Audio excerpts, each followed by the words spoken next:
Hello friends, welcome to school. આજે એક IPO start થઈ ગયું છે જેનું નામ છે યુનિમેક એરોસ્પેસ મેન્યુફેક્ચર લિમિટેડ।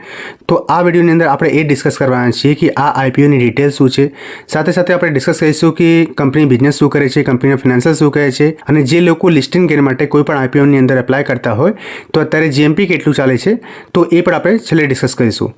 તો સૌથી પહેલાં આપણે સ્ટાર્ટ કરી લઈએ આ વિડીયો। તો વિડીયો સ્ટાર્ટ કરું એના પહેલાં એક ડિસ્ક્લેમર છે કે આ વિડીયોની અંદર હું કોઈ પણ જાતનો રિકમેન્ડેશન કે ટિપ્સ નથી આપતો।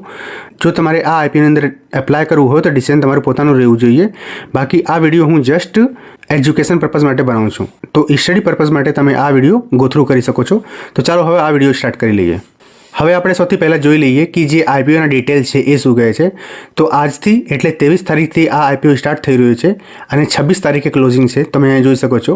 જો ફેસ વેલ્યુની વાત કરીએ તો ફેસ વેલ્યુ ₹5 પર શેર છે। પ્રાઇસ બેન્ડની વાત કરીએ તો 745 ટુ લઈને 785 સુધી રાખવામાં આવ્યું છે। તો જો આપણે આ આઈપીઓની અંદર એપ્લાય કરવું હોય તો તમારે જે આઈપીઓની કટ ઓફ પ્રાઇસ છે 785 એના ઉપર તમારે એપ્લાય કરવાનું રહેશે। લોટ સાઇઝની વાત કરીએ તો એક લોટ 19 શેરના છે।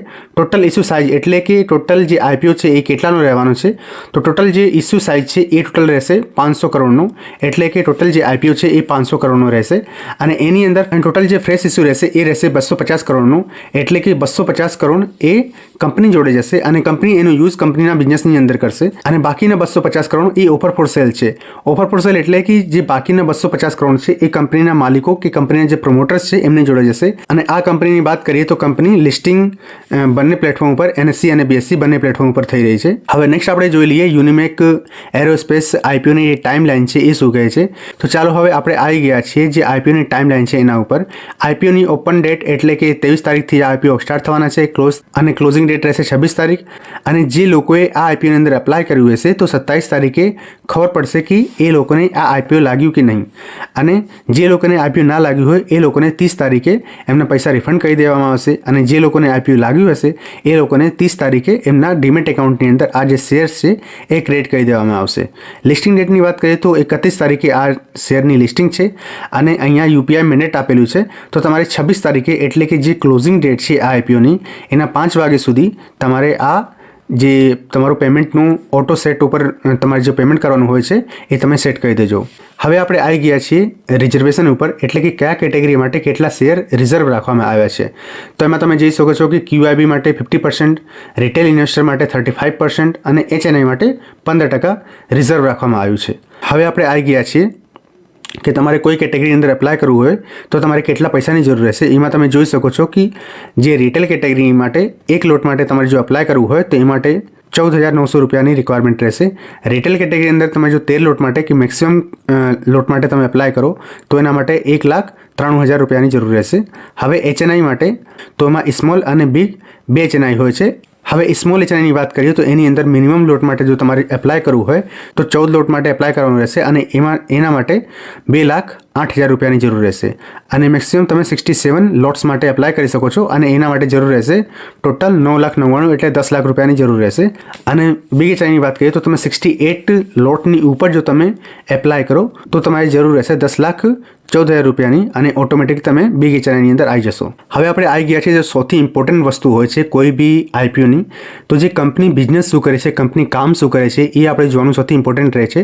જો તમારે લોંગ ટર્મ કે શોર્ટ ટર્મ માટે એપ્લાય કરવું હોય તો એ વસ્તુ જોવાની તો સૌથી ઇમ્પોર્ટન્ટ વસ્તુ હોય છે। તો એ આપણે જોઈ લઈએ કે જે કંપની છે યુનિમેક, એ કંપની કામ શું કરે છે। તો અહીંયા તમે જોઈ શકો છો કે કંપની મેન્યુફેક્ચર કરે છે complex tool like mechanical assemblies, electromechanical system and component of aero engine and airframe. તો એ કંપનીનું કામ છે કે કંપની કામ શું કરે છે, પ્રોડક્શન કરે છે કોમ્પ્લેક્સ ટૂલના, મિકેનિકલ એસેમ્બલીના, ઇલેક્ટ્રોમિકેનિકલ સિસ્ટમ્સના અને કોમ્પોનન્ટ જે એરો ઇન્જિન અને એરફ્રેમની અંદર કામ આવતા હોય એવા કોમ્પોનન્ટના પર પ્રોડક્શન કરે છે। હવે નેક્સ્ટ જો તમે અહીંયા જોશો તો લખ્યું છે કે કંપની ઓફર કરે છે બિલ્ડ ટુ પ્રિન્ટ અને બિલ્ડ ટુ સ્પેસિફિકેશન, એટલે કે કંપની જે એમના ક્લાયન્ટ છે એના માટે બિલ્ડ ટુ પ્રિન્ટ અને બિલ્ડ ટુ સ્પેસિફિકેશન એટલે કે જે પ્રમાણે ક્લાયન્ટ કહે એ પ્રમાણે કંપની એમને પ્રોડક્ટ બનાવીને આપે છે એનો મિનિંગ એ થાય છે કે બિલ્ડ ટુ પ્રિન્ટ, એટલે કે જે પ્રમાણે ક્લાયન્ટ કહે અને જેવા જે ક્લાયન્ટ છે એ સ્પેસિફિકેશન આપે કે મને આ પ્રમાણે તમે આ પ્રોડક્ટ બનાવીને આપો, એ પ્રમાણે કંપની એમને જે પ્રોડક્ટ છે એ બનાવીને આપે છે. અને એની અંદર કઈ કઈ વસ્તુ બનાવે છે તો machine, fabrication, assembly, testing and creating new product base on specification requirement of client. જે કયા ઇન્ડસ્ટ્રીની અંદર આ યુઝ થાય છે તો એરોસ્પેસ ઇન્ડસ્ટ્રીની અંદર, ડિફેન્સની અંદર, એનર્જીની અંદર અને સેમિકન્ડક્ટર ઇન્ડસ્ટ્રીની અંદર. હવે તમે અહીંયા જોઈ શકો છો કે કંપની પ્રોડક્ટ શું બનાવે છે. તો એની અંદર arrow engine tool, arrow frame tooling, precision parts, precision subsystem company બનાવે છે જે રોકેટ આર્મની અંદર યુઝ થાય છે. તો હવે આપણે થોડુંક ઓવરવ્યૂ કરી લીધું કે કંપની કામ શું કરે છે અને કંપની કયા કયા વસ્તુ મેન્યુફેક્ચર કરે છે અને કઈ ઇન્ડસ્ટ્રીની અંદર કંપની કામ કરે છે. હવે આપણે જોઈ લઈએ અહીંયા કંપનીના ફિનાન્શિયલ કે કંપનીના ફિનાન્શિયલ એ શું કહે છે. તો અહીંયા જે ડિટેલ આપેલી છે, જે ડેટા આપ્યું છે એ 31 માર્ચ 2022ના આપ્યું છે, પછી 2023, 2024 અને સપ્ટેમ્બર 2024, એટલે કે જે સ્ટાર્ટિંગના 2 ક્વાર્ટર છે 2024ના એના ડિટેલ આપ્યું છે. એમાં એસેટ્સ આપ્યું છે, પછી રેવન્યુ એટલે કે કંપની જે બિઝનેસ કરે છે એનાથી જે રેવન્યુ જનરેટ થાય છે એ અહીંયા આપ્યું છે. તો કંપનીના રેવન્યુ 2022ની અંદર 37 કરોડના હતા, જે 2023 માર્ચની અંદર 94 કરોડનું થઈ ગયું અને પછી માર્ચ 2024ની અંદર 213 કરોડનું થઈ ગયું. અને અત્યારે 2 ક્વાર્ટરની વાત કરીએ તો 2024ની અંદર એ 127 કરોડનો છે. હવે નેક્સ્ટ આપણે જોઈ લઈએ પ્રોફિટ આફ્ટર ટેક્સ એટલે કે નેટ પ્રોફિટ. તો રેવન્યુમાંથી જો એક્સપેન્સ માઇનસ કરીએ એટલે કે આપણે મળશે નેટ પ્રોફિટ. તો નેટ પ્રોફિટની વાત કરીએ 2022ની અંદર 3 કરોડનો હતો, જે 2023ની અંદર 22 કરોડનો થઈ ગયો અને 2024ની અંદર વધીને કેટલું થઈ ગયું 58 કરોડનું.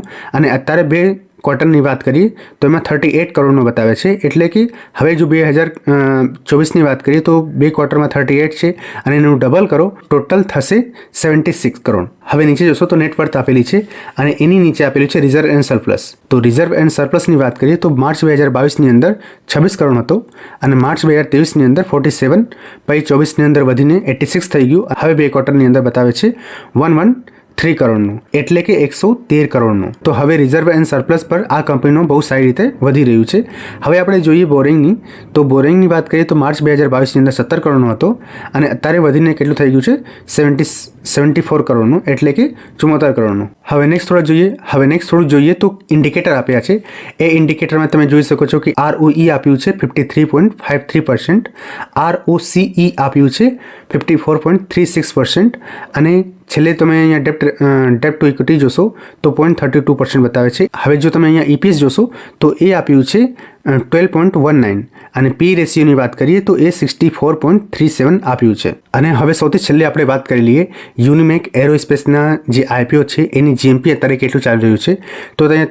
તો તમે અહીંયા જોશો સૌથી ઉપર આપેલું છે 785 પ્રાઇસ જે આપ્યું છે એ પ્રાઇસ એટલે કે જે કટ ઓફ પ્રાઇસ છે એ આપ્યું છે અને GMP એમાં ચાલે છે 480 રૂપિયાની, એટલે કે 785 ઉપર તમને 480 પર શેરનો પ્રોફિટ થઈ શકે છે એવી પોસિબિલિટી છે. કોઈ ફિક્સ નથી, એ પોસિબિલિટી હોય છે GMP, એ વસ્તુ તમે ધ્યાન રાખજો.